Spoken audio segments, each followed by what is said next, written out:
Una de las preocupaciones con la selección nacional es que no se le ve la personalidad de las selecciones que hemos tenido con Miguel Mejía Barón, con Manolo Lapuente, aquella del 98, con los dos de Javier Aguirre, con el mismo Miguel Herrera, con Ricardo Lavolpe. Esas selecciones tenían una personalidad que a esta no se le nota.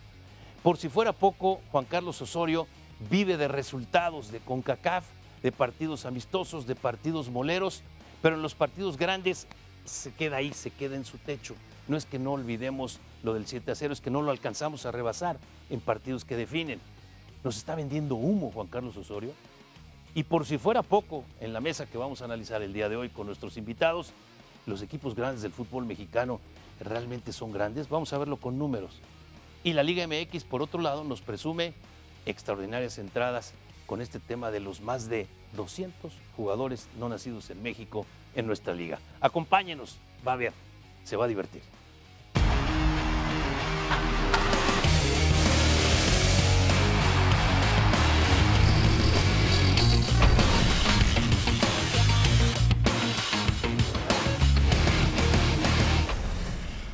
Y bueno, pues efectivamente este es el tema, el fútbol de hoy. Y yo creo que con los acontecimientos de las últimas semanas, el de ahorita. Pero más bien es el fútbol de hoy. Y concretamente el fútbol mexicano de hoy. Y para esto hemos invitado tres conocedores, dos de ellos muy opinadores y uno muy estudioso, para que nos dé los datos, para que no digan que no. Y por eso voy a presentar primero a Jorge Pinzón, estudioso. Si fuera algo, tú dirías que es el que está siempre en el laboratorio haciendo sus mezclas, ¿no? Mi querido Jorge, bienvenido. Gracias, Alfredo. De nuevo, agradezco la invitación. Y pues sí, vamos a platicar del fútbol de México o del fútbol mexicano. ¿Es lo mismo o se parecen algo? Caray, pues una muy buena primera pregunta. Y nos acompaña y le doy la bienvenida con muchísimo gusto. Es un gustazo tenerte aquí. Salvador Aguilera, director del Esto, el periódico número 1 en el deporte en este país. Bueno, es la opinión, se lo dejamos a ustedes. Pero Chava, bienvenido y te agradezco mucho que hayas aceptado nuestra invitación. Al contrario, Alfredo, es un gusto saludarlos. Realmente siempre el hablar de temas en un año importante, en un año mundialista, en un año en el que ya sabemos que hay cambio en la Federación Mexicana de Fútbol, que no continúa el mismo presidente. Hay muchas cosas que platicar al respecto. Gracias, Chava, nuevamente. Y desde luego Armando López, muy pegado también en donde se originan los temas, que es la reporteada, es en donde surge todas las noticias. Nosotros muchas veces comentamos, muchas veces platicamos, muchas veces decimos lo que nos informan los reporteros, pero los que tenemos en la sangre vena de reportero, Chava es uno de ellos, Armando es otro, pues nosotros entre gitanos no nos leemos las manos, sabemos en dónde está la noticia y por eso, Armando, otra vez un gustazo que estés con nosotros. No, al contrario, el gusto es mío, Alfredo. Estoy listo aquí para dar mi punto de vista y para dar los datos que conozco de lo que ha sucedido en torno a estas últimas semanas en el balompié mexicano, que creo se está queriendo robar, de verdad, la nota más importante, que es una convocatoria incluso a selección mexicana, ¿no? Bueno, pues la política mexicana dicen que, decía don Jesús Reyes Heroles, ¿no?, que la forma es fondo. Y muchos dirían y que el fondo es forma, no, decía don Jesús Reyes Heroles, y es algo de la política mexicana, y usted diría, ¿por qué hablamos de la política mexicana? A mí lo particular porque me gusta, y como soy apartidista, que no quiere decir que no esté comprometido con la política del país, es otra cosa, pero es real, y el fútbol, así como el deporte, el fútbol es el espejo fiel, es un tema muy personal, el espejo fiel de lo que ocurre en la vida política, económica y social. Va don Juan Carlos Osorio, este hombre que debió renunciar al Sao Paulo, no renunciar, tuvo que pagar un dinero para que viniera a México, ya nos platicarás, Chava. Un equipo de fútbol de los equipos más importantes de América, un equipo de fútbol que ha ganado Libertadores, para venir a la selección mexicana con un gran contrato. Y va, como los políticos mexicanos, al extranjero y ahí decide hablar. Y habla de más, como muchos políticos mexicanos, con los corresponsales extranjeros, ni siquiera en México, sino con los medios extranjeros. Y en Inglaterra hace como que se encuentra un reportero y le dice que él quisiera un equipo de fútbol todos los días. Y la pregunta es, hello, si ya tenías al Sao Paulo. Que la CONCACAF tiene, casi dice que es Jim de la Selva se queda cortito, que hay que llegar así con el machete para quitar las cañas de azúcar como en Zacatepec y que es espantoso. Dirías tú, pues hello, sus únicos resultados han sido en CONCACAF. ¿Qué implica esto, Chava? ¿Que ya se nos va? Totalmente, yo creo que está más que anunciado y más que preparado el adiós de Juan Carlos Osorio, por más que por ahí nuestros flamantes directivos de repente todavía ni es el Mundial y ya le están ofreciendo un nuevo contrato a un director técnico para un nuevo proceso de 4 años, que es algo que no logro yo realmente entender. Primero espérate que se juegue la Copa del Mundo, primero espérate que veamos los resultados y después podrás tenderle un proyecto si es que los resultados fueron realmente los que están pidiendo la continuidad del propio entrenador. Ya mencionabas el caso del Sao Paulo, que aquí me llama mucho la atención porque para empezar la Federación Mexicana de Fútbol no conoce de ética. Porque, no conoce de ética. Pues no, porque si ya tiene un trabajo, si está en un club, ¿por qué vas y le arrebatas al técnico a ese club? Ahí me parece poco ético por parte de la Federación Mexicana de Fútbol ir a buscar un técnico que está trabajando. ¿O se ofreció Osorio a la Federación y le dijo, sácame de aquí? Un tal promotor no le dijo, pues aquí, oye, pues aquí hay recursos, es para los dos lados. Y en medio hay un promotor que es el amortiguador, en donde de los dos lados jaló muchísimo dinero. Es decir, aquí no hay hermanitas de la caridad que hacen rompope los sábados para venderlos los domingos. Definitivo, definitivo. Yo creo que estamos hablando de una situación en la que Juan Carlos Osorio se vio en la oportunidad, porque muchos me lo han comentado, dices, oye, hay muchos técnicos colombianos dirigiendo a diferentes selecciones, pero ¿por qué el señor Osorio, si fue tan exitoso con el Atlético Nacional, por qué no dirige a la selección de Colombia, por ejemplo, ¿no? Y dices, bueno, pues yo no sé si no le dieron o no le supieron dar la oportunidad en su momento. Yo me estoy imaginando que en un futuro Osorio va a dirigir a la selección de Colombia, porque debe estar muy agradecido de que una selección se haya fijado en él y que fue precisamente la selección mexicana de fútbol. Y mira qué chistoso, porque dirigiendo a un club como el Puebla, no me digas que eso bastaba para pretender que un técnico así pueda dirigir hoy a la selección mexicana. Armando, es interesantísimo lo que dice Chava, ya abrió la caja de Pandora, ¿no? Pues síguele. Nos agarró a todos desprevenidos. No, va con todo, Chava.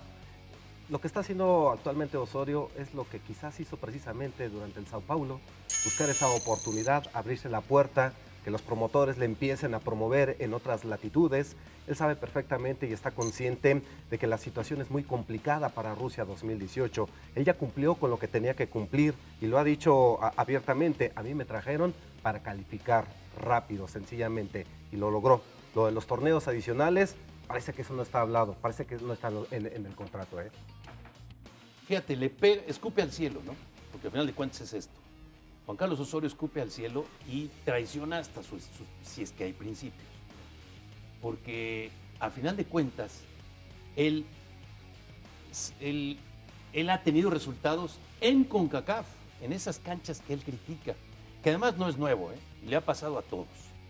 Y ahí han visto, se han pegado con muchos de nuestros técnicos, como otros, como Ricardo Lavolpe, han salido muy bien, como Javier Aguirre con el cuchillo entre los dientes. Pero él golpea con CONCACAF y es el único lugar de resultados. Cuando vemos partidos importantes hay que darle importancia no a los moleros. ¿Cuáles son los moleros? Pues como nosotros cuando jugamos interclubes y esto, pues algunos son de refresco, otros son de amole, por eso es molero. Pero en los moleros se han sacado muchos resultados, pero en los partidos de CONCACAF. Pero cuando un partido define, como fue aquel contra la selección de Chile, y a pesar de que digan, ya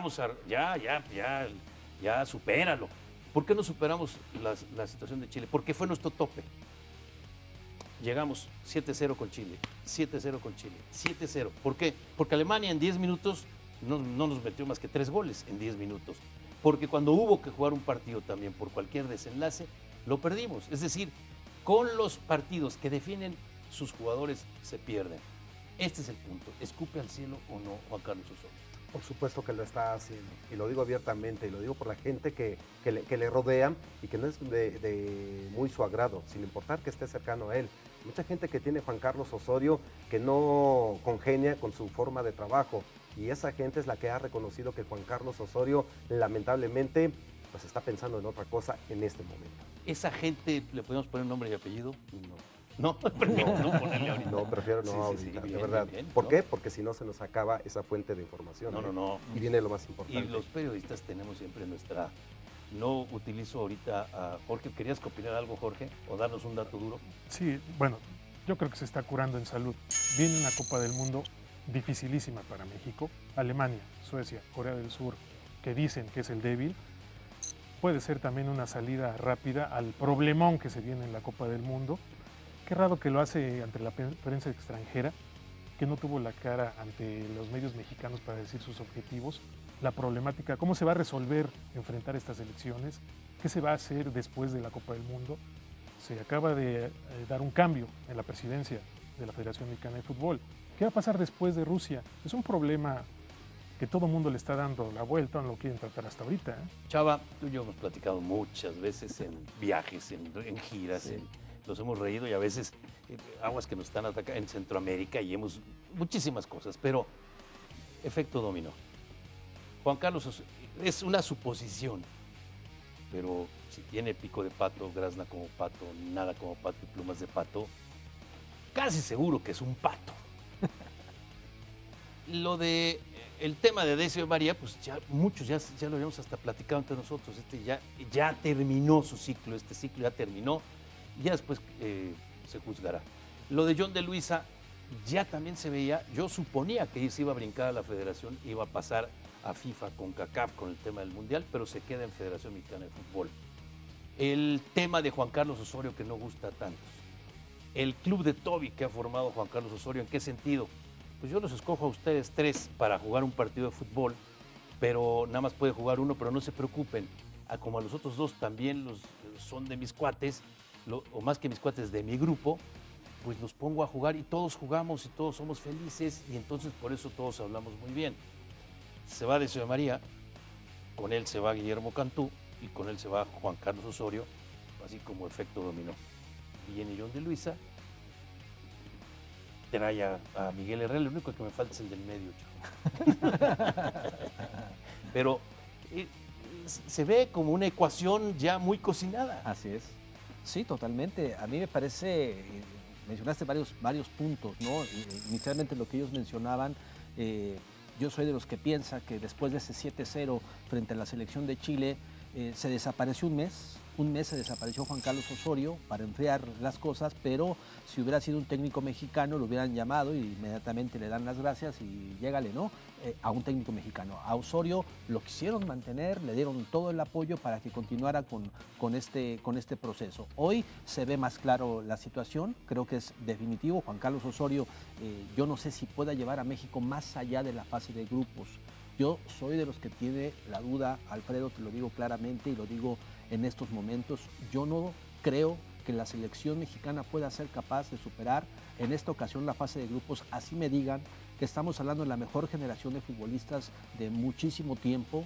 Yo veo que todo lo que está ocurriendo, esto de que Decio de María ya se va después de la Copa del Mundo, no le genera dudas también a los jugadores. A ver, Decio, te apoyábamos a ti y a Osorio, no estábamos hablando de apoyar a John de Luisa y a los que vienen.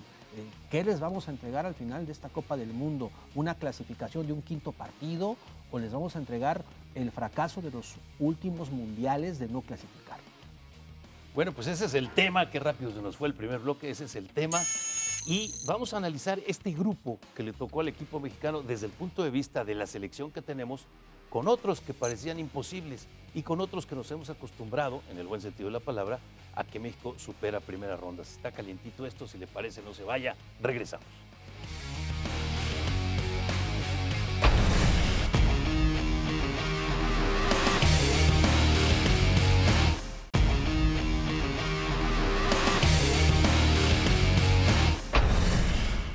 Bueno, estamos de regreso en un proceso absolutamente atípico de nuestra selección mexicana de fútbol. Ya tendremos oportunidad en otro programa de ya analizar y desmenuzar el grupo que nos tocó y todo esto. Pero vamos a hacer un poco de historia, Chava, Armando, que más no es peyorativo para Jorge, pero son mis cuates futboleros, ¿no?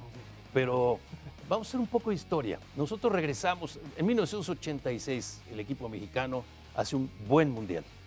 Nos quedamos a la orilla de un penalti, nos quedamos nos quedamos venía Italia 90, la mejor época de Hugo Sánchez. A la FIFA nos carga la mano y nos elimina porque venía Estados Unidos con su mundial y México era el dueño de CONCACAF y entonces nos castigan por algo que a otros nunca les dieron un castigo así. Pero reaparecimos vamos hablando de mundial en mundial, en Estados Unidos 94, con un equipo de líderes que tenía Miguel Mejía Barón, en donde teníamos un grupo más complicado que este para mí. Lo recordarás tú con 3 equipos europeos. Con sí, Noruega, Irlanda y Italia. El equipo de Noruega traía un gran fútbol, había echado fuera a los daneses en esa zona. Teníamos Irlanda, que si tú recordarás, porque estábamos juntos en la conferencia de prensa cuando le preguntamos, y me tocó a mí hacerle la pregunta al señor Charlton, que cómo se sentía, que cómo había visto esa derrota ante el equipo mexicano. El señor Jackie Charlton, que había sido campeón mundial con la selección de Inglaterra, se me quedó viendo directo y dijo, 100 veces que nos enfrentemos a México, 100 veces le ganamos, pero no con este clima. Aquí ustedes ganaron por la taquilla, empezó a decir. Y cuando vino la revirada pero en el Mundial les ganamos, él estaba fuera de sí, nunca esperó eso. Y bueno, Italia. Entonces, de pronto, pero teníamos una seguridad. Y si voy a Francia 98, cambiamos de caballo a mitad del río. ¿Por qué? Porque no les gustaba cómo jugaba Bora Milutinovic, pero nos calificó Bora muy bien. ¿Te acuerdas cuando íbamos en ese vuelo en la Copa América previa, que en el avión venía con nosotros Bora? Ah, sí, claro. Sí. Eso fue en Uruguay. Así es. Y venía Bora sentado, yo respeto, y muchos decían, ya le viene moviendo el tapete a Miguel, ¿no? O sea, pierde México aquel partido en penaltis, Carlos Hermosillo falla uno, en fin. Pero entra Bora, nos califica y lo corren porque jugaba muy feo, o vete a saber por quién, cuáles fueron los directivos de ese momento. Y perdón que me extienda en el comentario. Pero vamos a Francia 98 con un equipo también de líderes y teníamos, bueno, pues sí, nos tocó Corea, nos tocó Holanda, pero vamos a poder. 98. Ya no digo en 2002, cuando se nos empezó a hacer bolas el engrudo, pero cuando vamos al Mundial de Japón-Corea, también con Javier Aguirre, sentíamos que nuestro equipo podía. Ya no digo Alemania 2006, porque ocurre con Alemania 2006, con Ricardo Lavolpe, que sí podíamos pasar grupos. Hoy, digo, en Sudáfrica vino de bombero Javier, pero terminó en el Ángel de la Independencia hablándole a los mexicanos como político, lo recordarás en aquellos comerciales. Y luego viene en Brasil 2014, que para nuestra mala suerte se le va el temperamento después a Miguel Herrera, pero sabíamos que calificábamos. Hoy, y les digo Armando, y te digo Chava, no es porque seamos malinchistas. Yo no le siento a este equipo mexicano como sentí en esta historia rápida que los platiqué. No siento que nuestro equipo esté para calificar.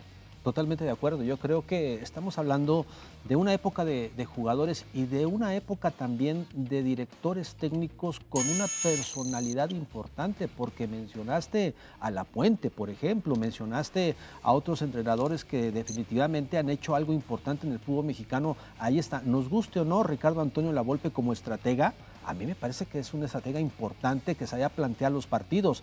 Si me dices, ¿qué me gustó más, cómo nos echó Argentina del 2006 o cómo nos echó del 2010? Pues yo prefiero la del 2006 porque por lo menos hubo alargue, hubo personalidad, hubo un equipo que intentó hacer cosas importantes.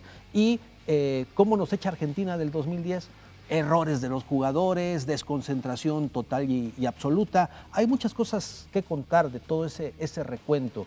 Hoy yo quisiera pensar que el fútbol mexicano, después de tantos ensayos, estamos preparados para dar ese paso de alcanzar el 5.º partido, que se ha convertido prácticamente en una obsesión y en una pesadilla para el fútbol mexicano. Pero comparto la idea. Yo no veo, por más que me digas que hay varios jugadores mexicanos jugando en el extranjero, no le quieran cargar todo el Chucky Lozano en estos momentos, pero muchos no tienen actividad. El señor Osorio ha intentado rotaciones, ha intentado de todo, y ¿cómo le fue? Por ejemplo, en la Copa Confederaciones. No se logra ni siquiera hacer el papel que esperábamos y la manera en la que te echa Alemania es muy triste y decepcionante. Yo espero equivocarme en pensar que hoy esta selección mexicana sí tiene la personalidad, sí tenemos a un técnico capaz, sí tenemos las ganas, el hambre, el deseo de trascender para que el fútbol mexicano pueda vivir otra etapa muy diferente después de Rusia 2018. Yo sinceramente tengo las dudas. Si hoy estuviéramos en la víspera del partido inaugural contra Alemania, director general del ESTO, ¿cuál sería tu portada para mañana?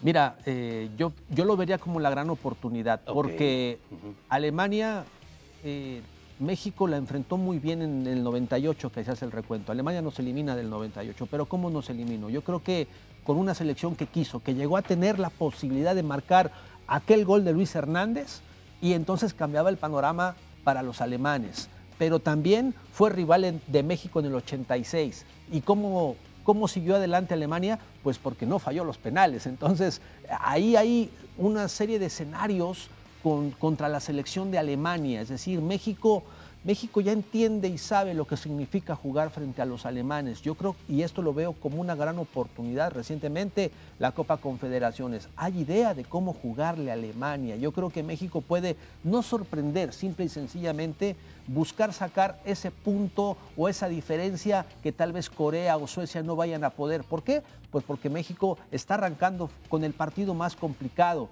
Ya veremos a Suecia en su último partido contra los alemanes. Pues ya veremos también cómo le va, ¿no? Cómo le va a los coreanos, y entonces empezaremos a hacer cuentas. Bueno, haremos, si les parece, el compromiso de reunirnos aquí unas semanas antes de irnos para Rusia 2018. Sí. Pero, Armando, ¿no sientes tú el gran vicio de los directivos mexicanos de decir lo importante en este ciclo mundialista es calificar a la Copa del Mundo? Y entonces, ¿para qué vamos a Copa de Oro? ¿Y para qué nos están invitando a la Copa Libertadores? Que por cierto va a ser muy difícil porque vienen las mismas fechas. ¿Y por qué entramos a otros torneos? ¿Y por qué jugamos partidos? O sea, todo se tiene que reducir a calificar. No podemos ser como Islandia, que juega cada partido a morir y que va a la Eurocopa y se juega la vida.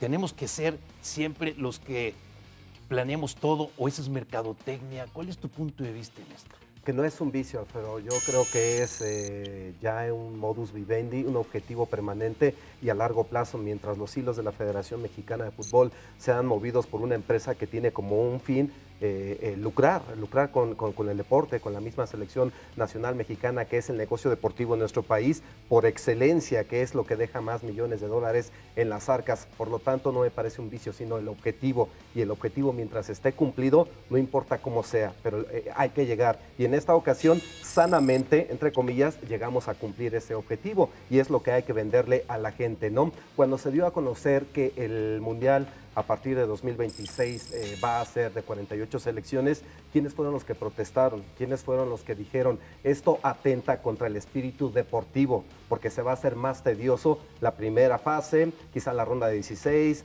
la ronda de 32, es decir, una etapa anterior, y quizás hasta la ronda de octavos de final, esto se empiece a poner atractivo. Alemania, España, que tienen como objetivo común la competitividad. Cuando se dijo el Mundial va a ser de 48, México dijo, gracias a Dios, no vamos a volver a sufrir en una eliminatoria y no vamos a faltar a una Copa del Mundo cada 4 años. Chava, ese tema de pensar solamente en la Copa del Mundo es para mí la excusa divina, no la razón, la excusa divina de decir, no nos fue bien la Copa de Oro, pero aprendimos mucho de esto. Lo mismo en nuestras Copas Américas, que en las últimas ediciones de Copa América hemos ido solamente a recoger los dólares que le toca al equipo y hemos sido la vergüenza de esa Copa América. Sí, creo que hay cosas muy, muy interesantes en esto que es primero el área de la CONCACAF. Qué bueno que se vendrán 48 equipos y qué bueno que México quiere la sede del 2026, por lo menos 2 mundiales en los que creo que no habrá problemas para la cuestión de la eliminatoria. Pero creo que también ha faltado mucho esa parte de la competencia en la zona de la CONCACAF y creer que México es soberano en una zona en la que Panamá está por vivir su primera Copa del Mundo, donde los equipos están creciendo, Estados Unidos no va al Mundial. Entonces, quiere decir que también hay cambios, hay ajustes y que siempre ha sido difícil ir a Centroamérica, definitivamente siempre ha sido complicado por cuestión de canchas y todo lo demás, ¿no? Tema selección nacional, nos daría aquí el staff que nos diga, ¿no? Como para 14 programas. Vamos a dejar un momento la selección nacional, nos vamos a ir a una pausa y regresamos, sí, a nuestro torneo local.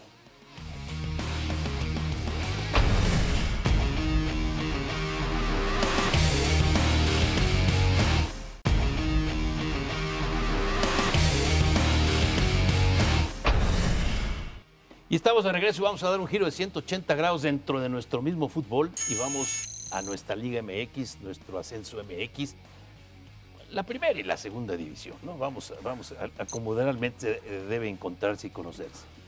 Tenemos 4 equipos que mueven nuestro fútbol, que son Cruz Azul, usted lo sabe, América, Pumas, y las Chivas, ¿no? Es que como están hasta los últimos lugares no me acordaba yo mucho de ellos. Y otros equipos que han tenido mucho más éxito en esta etapa, para bien o para mal. Tuve fortuna de estar en el Abierto Mexicano de Tenis y usted sabe que el grupo que maneja el Abierto Mexicano de Tenis, el grupo Pegaso, de Alejandro Burillo, Miguel Ángel Cuchonal, son los dueños del Atlante. Y empiezan a decir una serie de cosas del fútbol y tienen razón. Pero ¿para qué se las platico? Yo les decía, si 17 están jugando con esas reglas y tú no juegas con esas reglas, pues es el que te vas a ir para abajo. Y así se fue el Atlante en su tiempo. Y mientras eso ocurre, el Atlante no va a regresar, creyendo que se juega con las reglas de hace 10 años. Para bien o para mal, yo quisiera que nos dieras algunos de esos datos duros y precisos para que aquí con mis compañeros del fútbol tenga yo de qué platicar, pero tú danos los datos, ¿no? Esos equipos grandes que mencionas, Alfredo, América, Chivas, Cruz Azul, Pumas, pues fueron más grandes en torneos largos. Hay que recordar que antes de los torneos cortos de 1996 se jugaba todo el año, de agosto, septiembre, octubre, noviembre, diciembre, enero, febrero, marzo, abril, hasta mayo quizás se jugaba, tipo Europa, el que hacía más puntos ganaba la liga. Se inventó la liguilla y empezaron los problemas. Estos equipos, América, Chivas, Cruz Azul y Pumas, ganaron torneos largos entre los 4, 25 veces. Y en torneos cortos, solo 14. A ver, vamos a detenernos ahí. 25 veces en torneos largos fueron campeones, de ahí se hizo el campeonísimo. Dicen, Chava, que los jugadores de aquel campeonísimo de los 60s brindan cada vez que Chivas no es campeón, porque el mito y la leyenda del campeonísimo se vuelve más grande. Claro, sí, y es grandísimo, porque lo que hicieron, y que tengo el gusto de conocer a los que todavía sobreviven y que realmente fue un gusto conocerlos. Platiqué muchas veces con Chava Reyes y realmente era espectacular ver en sus ojos cómo te contaban cómo habían sido esos títulos fabulosos e increíbles de este Guadalajara y de este campeonísimo. 8 títulos consiguieron nada más. Imagínate lo que es ganar 8 títulos en un periodo de, me parece, 13 años. 13 años consiguieron 8 títulos. Después, ahí en los torneos largos, pero con la liguilla ya incluida, Chivas nada más ganó uno, ¿eh? No. Nada más ganó uno, y que fue el de Alberto Guerra, que era al Cruz Azul. Y después vuelven a ganar, pero ya en torneos cortos. Es decir, Chivas tuvo un periodo importante de sequía de títulos, como hoy estamos viendo tal vez al Cruz Azul. Pero este tema es un reflejo. Yo iría incluso más a fondo hablando del campeonísimo. Hoy, cuando éramos niños, cuando yo era niño, yo me sabía las alineaciones de arriba abajo y de lado a lado. Y me acuerdo que mi abuelita me decía, y mi papá, oye, ya ponte en tus cuadernos, ponte a estudiar, no te pongas. Pero me sabía las alineaciones que hoy tú retas a cualquiera a que se sepa la alineación de cualquier equipo, porque simplemente, incluso el Guadalajara mexicanísimo, pues no es Guadalajara, realmente no son canteranos como ocurría antes. Acabamos de ver un clásico y de todos los clásicos que veremos, y les tienes que platicar, Armando, a los jugadores. Mire, un clásico es esto, ¿sí? A ver, los jugadores del América, ¿sabes lo que significa tener la camiseta del América? Sí, bueno, mira, significa esto. Les quiero decir algo, a ver si estarán de acuerdo conmigo. Partido de vuelta en la Champions, Real Madrid, París Saint-Germain. Rey de la mercadotecnia en el planeta se llama el Real Madrid, ¿o no, compañeros del staff? Estamos de acuerdo. Sale con su camisa blanca, sus shorts blancos, sus medias blancas y dice, soy el Real Madrid. Y a ver cómo me quitas. Es más, intenta hacerme un gol. O sea, yo ya voy ganando, no solo mi 3-1. Yo ya metí 2 en el vestidor porque soy el Real Madrid. Clásico mexicano. El Guadalajara con esa camiseta aberrante, espantosa, tratando de imitar la de la selección nacional. Es una caricatura. O juégate el clásico mexicano con tu hermosísimo uniforme de colores a rayas blanca y roja, tu short, y pon en tu estadio y di a ver quién pasa aquí. Pero ¿cómo le puedes decir? Es un jugador que no sabe ni lo que significa ser del Guadalajara. Estoy hablando de mexicanos. Ya no digo a los del América, que les pones aquí cositas raras, cositas. Ponle sus colores, porque eso es identidad. Pero hasta eso hemos perdido. El América ahora que el grisecito, que el blanco, y ahora juega con tus colores cuando puedas. Antes el famoso uniforme que hoy es de visitante, para que tú compres otra playera de 900 pesos para arriba. Antes tú decías, solo uso mi segundo uniforme cuando me confundo con el otro. Esa pérdida de identidad que estamos viendo en el uniforme se refleja en la cancha, ya no en la tribuna, porque la gente dice, pues tengo mi camisa de las Chivas, pues ya no son las Chivas. A ver, Armando. No, simplemente que la mercadotecnia juega otro papel, ¿no? En el fútbol, no solamente en México, sino en el mundo, y la identidad no solamente va precisamente a través de los colores, ¿eh? Pero perdón que te interrumpa, pero el Real Madrid va de visita a la cancha del Paris Saint-Germain cuando necesita decir somos el Real Madrid, no usa ni la morada ni la negra, usa la del Real Madrid. Y a ver de dónde te puedes parar tú. Pero yo en tu estadio voy de visita y te reto como Real Madrid. Efectivamente son los reyes de la mercadotecnia, pero saben vivir su identidad. Lo podemos aprender. Lo podemos aprender, claro, y creo que en ese sentido los que lo han aprendido bien son los equipos que han venido en crecimiento. Tigres se para con el mismo uniforme a donde quiera que vaya, ¿eh? Y es el amarillo. Dime qué otro uniforme tiene Tigres. Bueno, te pongo al revés. Te dices, los Rayados de Monterrey, oigan, se les olvidaron las rayas, ya ni siquiera son rayados. Es decir, velos así, ¿no? Es decir, es identidad, no es qué bonito es este uniforme, pues vistan los de Superman, ¿no? A ver si así. O pónganles lo del Hombre Araña, a ver si así, un portero del Hombre Araña no sería malo. Pero los equipos grandes, hay que aprenderles esa parte. Ahora, ya no digo en el tanto manoseo de jugadores, en el punto de vista del América y sus extranjeros. Hay que darle una clase de América 1, América 2 y América 3, incluso intensivo de América, a los jugadores que van llegando para que cuando los agarren en el aeropuerto digan, yo vengo a un equipo grande, ¿no? O yo vengo a un equipo grande, ¿qué cosa podemos decir, no? Cuando no saben ni quién son, chaval. Sí, mira, yo entiendo esta parte de la mercadotecnia y sé que de alguna manera también las marcas pues buscan darle esa solvencia económica a los clubes. En algún momento las marcas invierten mucho por patrocinar a un equipo, pero tienes la razón, porque yo he visto al Monterrey hasta de morado, he visto cosas anaranjadas también terribles y no estoy muy de acuerdo. Y perdón que te interrumpa, ¿y qué te parece de ese espanto de camiseta de Chivas imitando la camiseta de la selección mexicana con un escudo del Guadalajara? Sí, no sé si lo quieran hacer ver porque son las mexicanísimas Chivas, pero a mí me parece que merece también un respeto un poco el tono de los colores de la selección mexicana, le pertenecen a la selección mexicana y ojalá las Chivas sigan siendo rojiblancas toda la vida como las hemos conocido, ¿eh? Ahora, fuera un uniforme tan espantoso como tienen algunos, hay que inventar un segundo uniforme que sea más bonito. ¿Qué tal Santos? Qué bueno que sí les están quedando bien los nuevos uniformes. Hay uniformes que son espantosísimos, pero el de Guadalajara es un portento de uniforme. Y mira que no soy Chiva. Danos otros datos duros, por favor, Jorge. Pues de los equipos considerados no grandes y que se hicieron grandes en los torneos cortos de 1996 para acá, insisto, Toluca, por ejemplo, ha ganado 7 títulos en torneos cortos, solamente ganó 3 en largos. Tigres ganó 4 en cortos, 2 en largos. Pachuca, Santos, Monterrey nunca ganaron torneos largos. Pachuca lleva 6 cortos, Santos 5, Monterrey 4. ¿Tienen identidad o no estos clubes para ser ganadores? Hay que ver, hay dos clases de arraigo, el arraigo local y el arraigo nacional. Los que tienen fortuna porque así se dieron las cosas, como es Guadalajara. Mucha gente, ¿por qué se identifica con el Guadalajara? Porque es el equipo de todos mexicanos. Ahí está.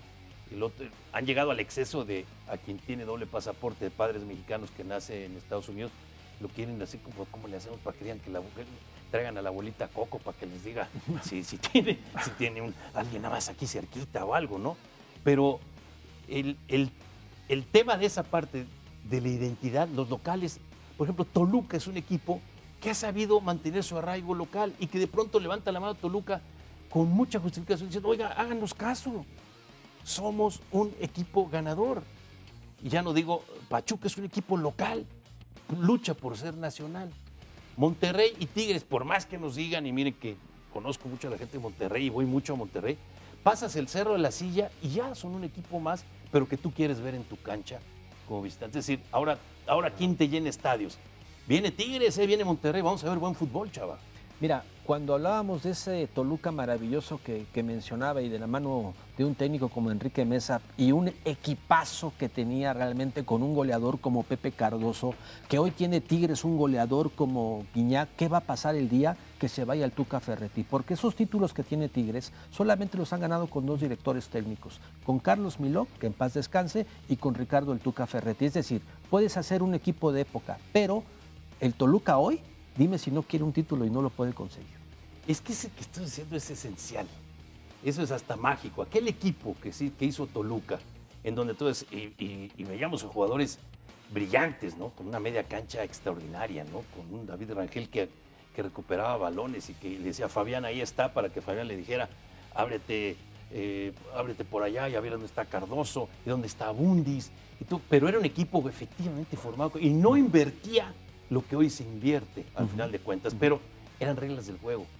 El Pachuca ganador también, y ahí vuelves a incluir a Enrique Mesa y vuelves a incluir técnicos conocedores profundos de cómo se debe jugar en México. Sí, Víctor Manuel Bucetich, que también fue campeón con Pachuca, Alfredo Pena, José Luis Trejo, ahora recientemente Diego Alonso, son los que han logrado esos títulos con la oncena hidalguense, que no pasa de ser un equipo de tradición. Yo pondría eso, ¿no? Que hay equipos grandes en el balompié mexicano y hay equipos de tradición. Y en esos equipos de tradición, independientemente de que se pasó 90 de sus 100 años Pachuca en divisiones inferiores, no deja de ser un equipo de tradición, al igual que Toluca, al igual que Tigres, al igual que el Atlante, que ya no está ni siquiera en la máxima categoría. Son equipos que no aspiran a ser grandes, pero sí de tradición en el balompié mexicano.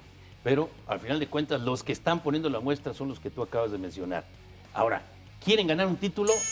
Hagan lo que están haciendo estos equipos.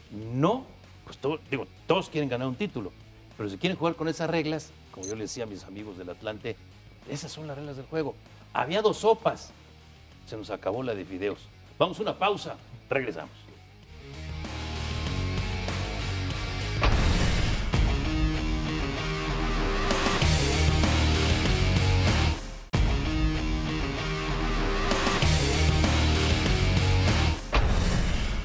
Vamos, ¿te parece, Jorge? Otra vez te pido datos duros para que pueda platicar con mis amigos futboleros Armando y Chava. Por supuesto. A ver, viene uno de ahí. Número de extranjeros. A ver, tú hacías una pregunta al principio del programa. Sí. Del fútbol mexicano. ¿Es lo mismo el fútbol que se juega en México del fútbol mexicano?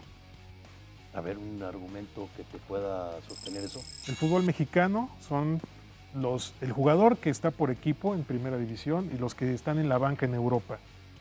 El fútbol que se juega en México, clausura 2017, 201 jugadores no nacidos en México, cifra récord en la historia de la primera división de México, promedio de casi 12 extranjeros por equipo, quitando a Chivas que solo juega con mexicanos.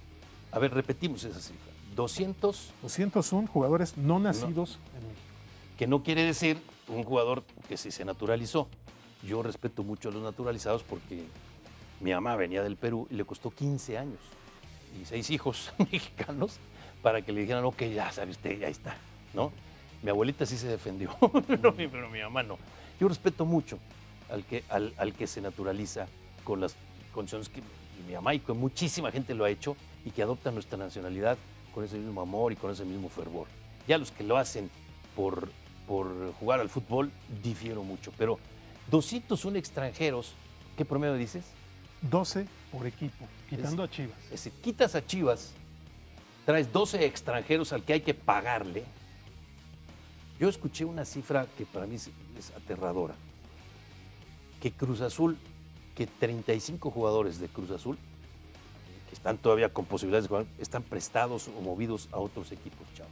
Muchos equipos en el mundo hacen eso, es decir, contratan jugadores, los tienen repartidos, Tigres también lo acaba de hacer, contrató jugadores, los reparten un poco todo eso. Yo sí siento que de repente el futbolista extranjero de calidad, que han venido muchos al fútbol mexicano, mencionaron al Cruz Azul, yo al menos recuerdo, y esto para las nuevas generaciones que me parece es importante, el Cruz Azul de los años 70 era una barbaridad. Era un equipo que generaba miedo, era un equipo con una personalidad y con una presencia tan importante que destacó mucho a los jugadores extranjeros que tenía en aquella época. Estoy totalmente de acuerdo contigo, los que vienen a ese nivel para bien, pero hay otros que vienen, yo no estoy de acuerdo en el que dice viene a ocupar la plaza de un mexicano, porque entonces el mexicano que pelee en la cancha y en el entrenamiento y que la gane en buena lid. Pero muchas veces no hay buena lid. Hay buenos promotores que dicen, oye, al mío, pues, ese es el que nos costó $7 millones, espérate, no lo desprestigies. Ya no solo no los desprestigies, Armando, sentándolos en la banca, sino con las famosas reglas estas raras del 8x7. ¿Sabes tú que ahora 11x8 ya no son 88? No, son los números que quiera la federación. Pero, ¿cuántos? Ya no es que el jugador esté en la banca, sino que lo tienes que mandar a la tribuna. Y en ese momento sí deterioras al jugador mexicano porque pues, tiene que salir porque es un activo. Entonces, esa gran cantidad de jugadores que están en la zona gris, unos que son malísimos, que hay que regresar, y que los regresan y que los exhiben. Saludos Cruz Azul, porque así lo hace. Y otros que son extraordinarios, pero hay muchos en la zona gris, Armando.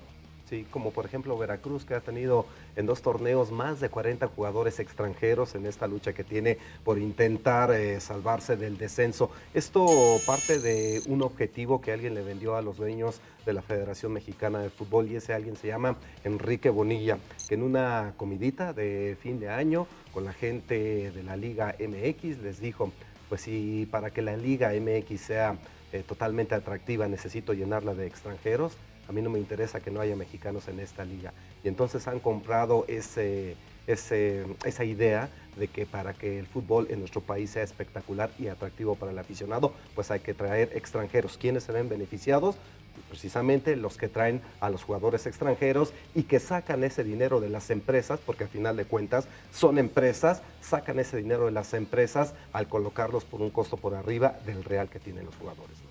Esa comida extraordinaria que tú acabas de mencionar, a lo mejor tenemos la misma fuente o fuentes diferentes que no vamos a decir. Pero alguien ahí sacó el argumento en esa comida diciendo, sí, fíjate tú cómo en Inglaterra, en la Liga Premier, hay partidos en donde solamente sale un jugador nacido en Inglaterra, ya no digo en Gran Bretaña es Escocia, Irlanda y País de Gales, sino nacido en Inglaterra y está en la banca. Ah, pues sí, cierto. Termina la plática de mi fuente. Sí, exactamente. ¿Sí? Entonces yo creo que son fuentes distintas, pero es la misma comida. Supongo que estuvieron en el mismo círculo o en la misma mesa, ¿no? En esa Perdón, comida. ¿y el vino era mexicano o era extranjero? Es que el vino era mexicano. Después de 5 segundos es de ardido, ¿verdad? Sí, buena pregunta estás haciendo, chavo. Pero bueno, a final de cuentas, Enrique Bonilla, con quien hemos tenido la oportunidad de platicar en varias ocasiones, a mí mostró, y en un programa de la primera temporada de Palco Debate, nos dijo, tengo los números, ahora, si los tiene hay que creérselos, pero en este momento en que las encuestas son las que están de moda, y nos dice, no se da usted cuenta que el fútbol sigue siendo el gran espejo en la vida política, económica, social de este país, nos dice, tengo los datos, por una casa encuestadora que se llama no sé qué, no sé cuánto, que me dicen que ahora va más gente a los estadios que cuando no había tantos extranjeros y que hay más audiencia en las televisoras que cuando no hay tantos extranjeros, Chava. Mira, creo que sí, en respecto al aforo, sí me parece que los números están beneficiando un poco a la liga. La entrada a los estadios ha sido importante, por algo también han buscado que los aforos crezcan, que sean de más de 20,000 espectadores, pero también entiendo la postura de Enrique Bonilla. Él no tiene que ver por la selección mexicana, tal vez él simplemente está diciendo, soy el presidente de la liga y quiero una liga competitiva. Permíteme interrumpirte, creo que ese es el punto de torsión.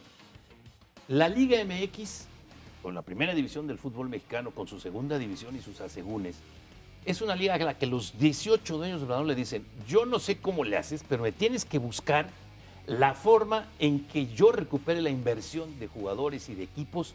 Yo soy el dueño de los equipos, soy y por lo tanto el que invierte, así que tú en la liga búscame recetas, fórmulas, recetas sería muy peyorativo, ¿no? Búscame esas fórmulas científicas, matemáticas o como sea, a través de grandes estudios mercadológicos para que la gente vaya a los estadios. ¿Cómo crees que la gente va a los estadios? Y él les ha dado la fórmula y le ha funcionado. Entonces, la Liga MX está cumpliendo su objetivo. La Federación, oye, vamos a tocar el tema de la federación y resulta que ya se nos está acabando el tiempo, lo cual significa que vamos a verlo más adelante. La federación no tiene esa obligación, pero es un tema que has tocado tú, pero que guardaremos para, yo le aseguro que en unas 4 semanas estamos aquí de regreso para tocar esos mismos temas, ¿no? Estamos ya por cerrar esto. ¿Algún otro dato de esos para que tú termine de platicar con mis amigos futboleros?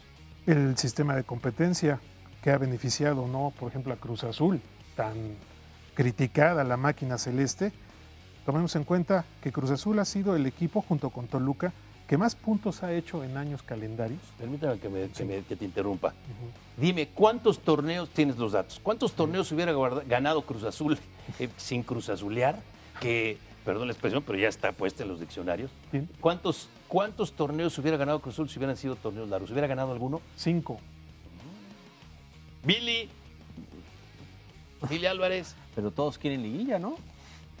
Porque todos quieren liguilla. Porque la mercadotecnia. Ahí están las respuestas, es decir, ahí está la dualidad. O sea, Cruz Azul hubiera ganado 5. Y tiene 5 subcampeonatos. Potencialmente 10 títulos. De 96 para acá. Quiere decir que en torneos cortos Cruz Azul hubiera llegado a 5 títulos y a 5 subcampeonatos. Exactamente. Eso es una respuesta a esta parte. Y bueno, yo quisiera, en obvio del tiempo, ya que pongamos conclusiones. Vamos a empezar con las conclusiones de los datos. Sí, los datos pues siempre van en contra del sistema de competencia. La liguilla. Eso ya es un tema que se ha discutido por mucho tiempo. Hay campeones de la liguilla o campeones del torneo de liga como se juega en Europa, sin jugar otro torneo. Y ha fracturado desarrollos, planes que mencionabas, de equipos, estructuras que planean su sistema y que a fin de cuentas no lo concretan. Ese es el fútbol que se juega en México. Salvo lo que dice Chava, que ha dicho una gran verdad, los equipos que han mantenido su sistema y los técnicos como Tuca Ferretti, como Víctor Vucetich, que saben jugar liga y liguilla. Chava, ¿alguna conclusión? Sí, a mí me parece que el fútbol mexicano está buscando un rumbo. No vamos a llegar a los niveles del fútbol de Europa, al menos de las principales ligas, pero creo que México puede tener la mejor liga de nuestro continente. Importante. Pues simplemente decir que estos esfuerzos que está realizando la Liga MX son en desesperación. ¿Por qué? Porque cuando se presumió que ya éramos la 10ª liga en el mundo, pues eso fue hace unos 2 o 3 años. Hoy ha aparecido la Liga MX mucho más retrasada, según la estadística de la FIFA. Creo que por eso se están tomando estas medidas ya desesperadas para de alguna u otra manera decirle a la gente, somos la mejor liga del continente. Y bueno, pues estas son las conclusiones de un tema en que se queda el cuaderno abierto, se queda el libro abierto, vamos, se queda la computadora en pausa. Para ser más exactos, para un programa más adelante sobre estos temas. Pero a mí me gustaría, si les parece, volverlos a invitar para que estén con nosotros en unas 4 o 5 semanas y toquemos tema selección nacional, cuál es el rumbo, hacia dónde vamos, estos amistosos contaron o no contaron, cómo estuvo nuestra eliminatoria, cuál es nuestra realidad contra los equipos contra los que vamos a jugar, dejando a un lado la parte de la liga que también está muy sabrosa. Al final de cuentas, en esto del fútbol, como en muchas otras cosas, todo tiene, como dijo aquel, sus asegúnes. El torneo largo será deportivamente lo máximo, pero necesitamos las liguillas. Y las liguillas es otro torneo. Insisto, lo que les dije a mis amigos del Atlante. Esas son las reglas del juego actuales. El que no las asimile no va a volver a ganar. Simple y sencillamente. Gracias por su atención y les recuerdo que aquí estaremos la próxima semana con otro tema de muchos que traemos aquí guardados, no solamente en el tema del fútbol. Gracias, Palco a Debate, Canal 11.